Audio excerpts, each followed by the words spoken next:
Salut, comment ça va? Alors dans cette vidéo, je vais déconstruire un mythe que tu vois souvent sur YouTube ou sur Internet en général. Don't say je m'appelle, de rien, merci, très, parce que les natifs ne l'utilisent pas. Je m'appelle Nadège, j'ai 24 ans. Comment t'appelles-tu? Je m'appelle Ilan. Comment est-ce que tu t'appelles? Je m'appelle Louis. Alors, comme tu peux le voir dans ces vidéos, et ça continue comme ça pendant tout le programme, les natifs utilisent « je m'appelle ». Donc dire que les natifs ne l'utilisent pas, ce n'est pas vrai. On utilise « je m'appelle », bien sûr, c'est la base, c'est un classique. Alors, je ne vais pas totalement critiquer, je ne suis pas totalement contre ces vidéos, parce qu'il y a aussi un bon fond, il y a une bonne idée, c'est de t'enseigner d'autres manières de dire la même chose. Parce que c'est important que tu saches d'autres manières de dire une même chose. Parce que dans la vie de tous les jours, dans une conversation, tu peux entendre ça. Tu peux tomber sur ces expressions et te sentir perdu. Et aussi peut-être même bloqué ou penser que ton français n'est pas assez. C'est important de les connaître, mais ce qui est aussi très important, c'est de t'enseigner le contexte. Parce que dans un contexte formel, tu vas jamais dire « moi c'est Lucie » ou alors dans un contexte spécifique, tu vas pas dire « je suis Lucie ». Et dans ces vidéos, on ne t'enseigne pas du tout le contexte. Alors, je m'appelle, ça c'est la version classique qui fonctionne toujours et qui est la réponse absolument correcte à la question « Comment vous appelez-vous » ou alors « Comment t'appelles-tu » ? Je m'appelle Lucie. Ça, c'est parfaitement correct.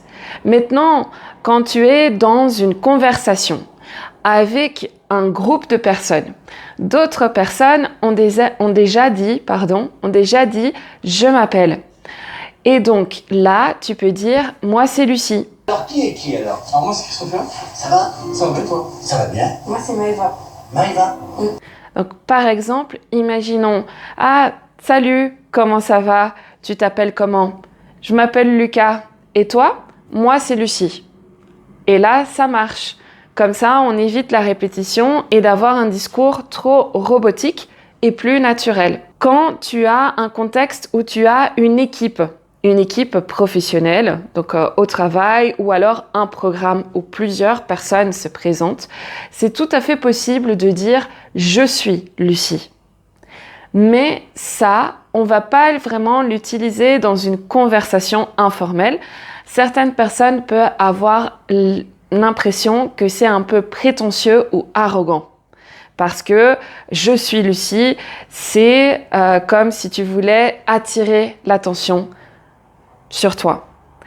Donc ça, c'est plus dans un contexte, on va dire, professionnel ou un programme télévisé où il y a plusieurs personnes et chaque personne s'identifie. Je suis Johanna, j'ai 38 ans, je suis maman de 2 enfants et je suis organisatrice d'intérêt. Ça, c'est possible. Alors, ensuite, la façon la plus facile et très naturelle aussi, c'est simplement quand tu as de nouveau une conversation informelle et un groupe de personnes, tu peux simplement dire « Salut, moi c'est Lucie » et ensuite l'autre personne peut dire « Lucas, enchanté ». Et alors là, pas de « moi c'est », pas de « je m'appelle », pas de « je suis », juste le nom et enchanté. Et là, ça marche.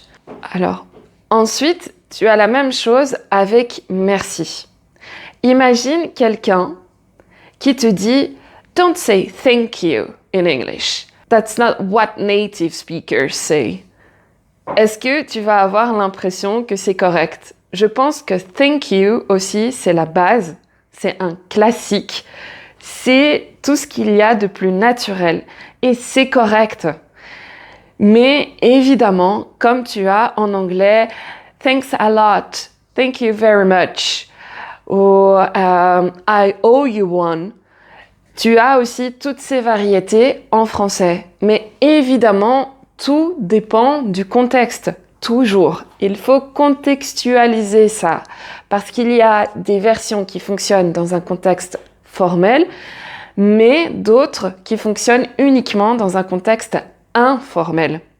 Et puis, il y a d'autres expressions qui fonctionnent dans les deux contextes, qui sont très courantes et qui fonctionnent dans toutes les situations. Et ça, c'est le cas de merci. Avec merci, tu ne fais aucune faute. C'est tout à fait correct. Alors, si tu veux apprendre des versions différentes, des alternatives, ou pour ne pas te sentir perdu, ou alors pour aussi varier et t'exprimer de la même façon que tu t'exprimes en anglais, voici quelques alternatives. Donc, on va commencer avec un contexte plus courant, c'est-à-dire qui fonctionne partout, formel et informel. Alors, tu as le grand classique aussi, merci beaucoup. Tu as aussi 1000 merci. Alors, ça, c'est un peu plus formel, mais c'est OK dans un contexte courant aussi. On peut dire merci infiniment ou alors merci du fond du cœur. Et tu as aussi merci, c'est très gentil ou merci, c'est gentil. Et puis, dans un contexte plus formel, on peut dire je vous remercie. À la fin d'un mail, on peut avoir aussi en vous remerciant d'avance. Et tu peux aussi avoir merci bien. Et alors, pour pas faire de faute, tu peux retenir que merci de, c'est toujours avec un verbe et merci pour, c'est toujours avec une chose. Alors, bon, il y a quelques variétés possibles, mais c'est plus facile de retenir et de résumer comme ça tu ne fais pas d'erreur.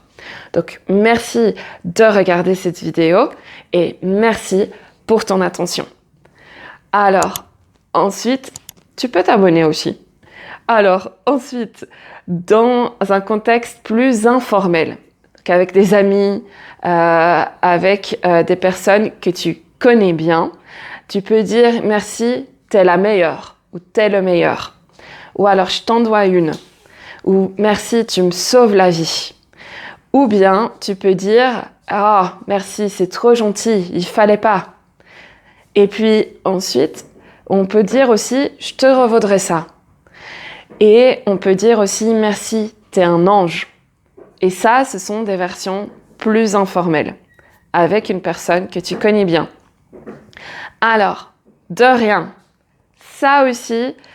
Et bon, si tu ne l'as pas encore compris, en tant que professeur, ces vidéos m'énervent parce que ça donne l'impression que tu ne parles pas comme les natifs, que tu ne connais pas assez de vocabulaire et que tu n'apprends pas correctement.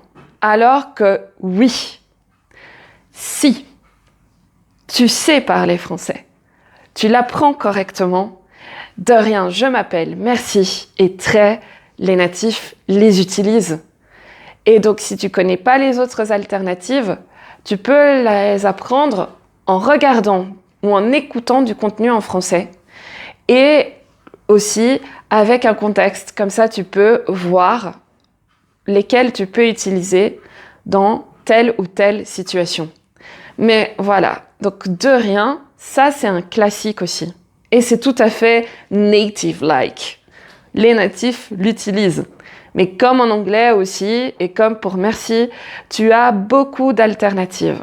Celle que je préfère particulièrement, c'est avec plaisir. Donc quand je fais quelque chose pour quelqu'un et quelqu'un me remercie, je dis avec plaisir parce que je le fais de bon cœur. Merci. Merci d'avoir accepté de sortir de là où toi tu te sentais bien et où nous on te demandait plus. Avec plaisir. Alors, tu peux aussi dire pas de souci. Ça, c'est plutôt informel. Et donc, toujours informel, pas de souci. T'inquiète, c'est normal. Ou c'est rien. Ou alors aussi, c'est la moindre des choses. Dans un contexte plus formel, tu vas avoir je vous en prie. Je vous en prie.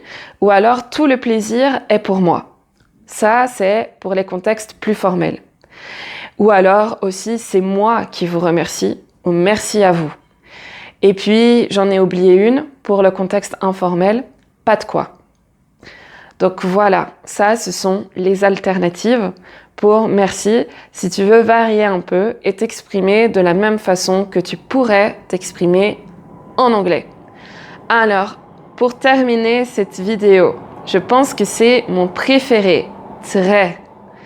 Parce que ce qu'on voit souvent dans les vidéos sur Internet et sur YouTube, c'est que très montre un manque de vocabulaire et que les natifs utilisent d'autres choses pour ne pas dire très et pour ne pas répéter très tout le temps. Mais, encore une fois, c'est un mythe. C'est pas totalement correct. Le chou est très très bon même. Une très très grosse journée parce que le beau temps est là et nous on travaille avec le beau temps. Donc, certaines personnes disent qu'en général, le vocabulaire des Français, des natifs, s'appauvrit. Avec Internet, les réseaux sociaux, l'intelligence artificielle, c'est en partie vrai, mais personnellement, je vois pas de mal à dire très. Il n'y a pas de problème. Donc si tu sais utiliser très avec autre chose, ça montre déjà que tu connais les autres mots et que tu peux déjà exprimer ton opinion et donner ton avis. Donc pas de souci. Alors maintenant, si tu passes un examen où tu dois montrer une variété ou que tu as une connaissance du vocabulaire français et que tu n'utilises pas toujours les mêmes mots, alors oui, là, il faut éviter d'utiliser très tout le temps. De nouveau, le contexte. Mais dans la vie générale, les natifs l'utilisent tout le temps. Et donc, là, c'est vrai que tu peux dire « c'est magnifique » à la place de « c'est très beau »,« c'est fantastique » à la place de « c'est très bien » ou alors « c'est génial » aussi ou « c'est énorme » à la place de « c'est très grand ». Mais je vais te dire une chose. En français, on est beaucoup moins expressif qu'en anglais. Et donc, quand on veut dire « c'est magnifique »,« c'est énorme »,« c'est fantastique », il faut vraiment que ça soit quelque chose de super génial. Il faut que ça soit quelque chose de wow, quelque chose qui te fait penser que c'est zéro défaut, c'est parfait et il n'y a rien qui puisse l'égaler. Donc ça, c'est la façon dont on voit c'est magnifique. Donc par exemple, si je vois quelque chose, je peux très bien dire c'est très beau et pour moi c'est vraiment quelque chose qui est vraiment très beau. Mais par exemple, si je prends l'exemple de l'Acropole à Athènes, je vais pas dire c'est très beau, je vais dire c'est magnifique parce que c'est quelque chose de sensationnel. C'est quelque chose de historique, d'impressionnant, c'est hyper beau. Donc hyper, super sont aussi des synonymes de très qu'on utilise quand on veut dire que c'est encore plus que beau, plus que très beau. Mais donc, là, si tu dis aussi tout le temps « c'est magnifique, c'est fantastique, c'est énorme », alors certaines personnes peuvent aussi penser que tu en fais trop et que tu es trop expressif. Alors, du coup, là, ces vidéos où on t'enseigne « ne dis pas très, dis ça », c'est bien pour l'acquisition de vocabulaire, pour apprendre de nouveaux mots. Et si tu veux passer un test du type DELF B1, DELF B2, il faut utiliser ces expressions-là parce que ça montre ta connaissance du français et ta maîtrise du français, que tu as que tu connais une grande variété de mots. Mais dans une conversation de tous les jours et dire que les natifs n'utilisent pas très, c'est pas vrai. Donc tu peux utiliser très. Et pour conclure cette vidéo, donc, et je le dis vraiment d'un point de vue personnel, parce que j'ai donné cours déjà à plusieurs personnes qui parfois disent quelque chose et s'auto-corrigent et qui me disent « Oh non !» et « Ah, est-ce que les natifs disent ça ?» et « Oh non, je voudrais quelque chose de plus construit ou plus native-like. » Pas de stress. Toutes ces expressions, tu peux les utiliser. Et les natifs les utilisent comme je t'en ai parlé et comme je te l'ai montré. Il n'y a pas de problème. Tu parles très bien le français, beaucoup mieux que tu ne l'imagines. Et il faut aussi retenir quelque chose. Apprendre une langue. Alors peut-être ça peut paraître un peu décourageant, mais moi je le vois plus comme une expérience, comme un jeu. Je vois le côté positif des choses. Apprendre une langue, c'est apprendre quelque chose tous les jours. C'est l'apprentissage d'une vie. Et une langue, c'est vivant, ça change. Il y a toujours des tendances, des modes, de nouvelles expressions, de nouveaux mots qui apparaissent. Et donc, tu apprends toujours quelque chose. Et donc, aussi, ça ne veut pas dire que tu ne sais pas parler une langue ou que tu ne sais pas parler le français. Ça veut dire que tu es humain et que tu n'es pas un dictionnaire sur pattes. C'est ça l'important. Et tu sais parler français. Beaucoup mieux que ce que tu penses. Voilà. Donc ça, c'est tout ce que je voulais dire. Alors évidemment, c'est bien de connaître ces alternatives pour ne pas te sentir perdu. Et pour que tu puisses aussi t'exprimer de la même façon que tu t'exprimes dans ta langue maternelle. Et pour ça, évidemment, il y a plusieurs options. Tu peux lire un livre. Alors pour ces expressions-là, c'est plutôt des livres contemporains, pas de littérature classique.